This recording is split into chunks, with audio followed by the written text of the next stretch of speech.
जोहार गे पठुआ को नवा सानताड़ी स्टडी ऑटो चैनल रे पे सागुन दाराम तेही आरो नवा वीडियो ते सेटेरना असोई नवा वीडियो तले तबे किछु हेल्प हुआ जुदी हेल्प पे मने के कमेंट सेक्शन रे जाना और पेडिंग तबना ताहले आदे क्वेश्चन सेन गन बाडांग लेनगे कुकली सानताड़ी एरिचली जुगाव रे परसी आर सावहेद रेया एनेम ओलबे तेला सानताड़ सावता दो अडी मारेना कना जहा दो एकाल बांचाव मेना आ आबो होड़ा हपना आबो लेकाना अरिचली लायलाकचार खातिर गे सेदाय हापड़ाम को सावता केटेज सही दोहय लगित गे आर लेकाम कते आर लगित अरिचली नियम नेमाचार लाकचार को सिरजेव लेदा ओना को मुद्रे जेलेका छेटियर बापला भांडान पारब पुनय एमान सानाम समाजिय कमी होरा रेगे भिन्न भिन्न आर रायरित तोललेत जहाँ कदो सारिगे सानताड़ सावता रेया मिद बेतारे से ऐतिह्य तोराव आगुयेत सेदाय खोना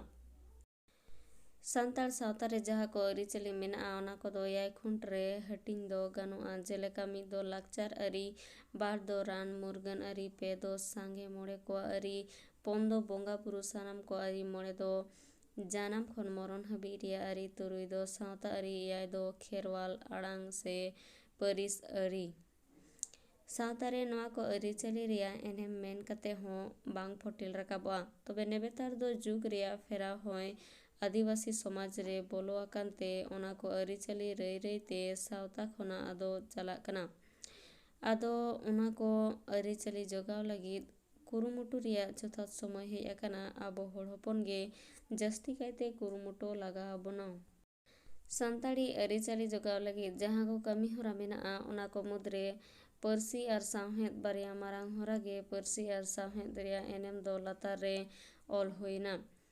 परसी रिया एनेम मानवा मोने जपत रेना भावनाक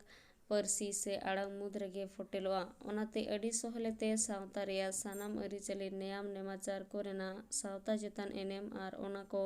मनमी जीवन रे तिनाग गहिर लगती मेना ओना दो परसी तलाते मनमी को ठेन पासनाव दो दाड़ेया ओना खातिर नवा लयोआ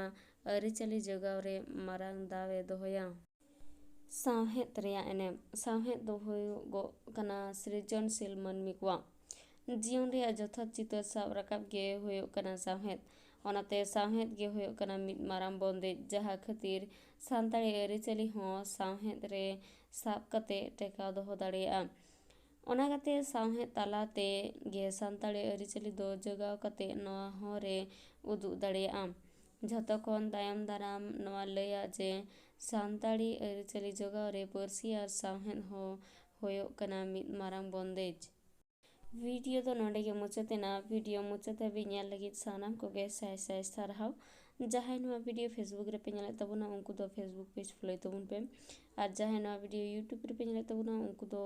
आरहों नंगा नवा वीडियो नाम लगे वीडियो दो जस्ती खन जस्ती लाइक शेयर और सब्सक्राइब तबुन पे।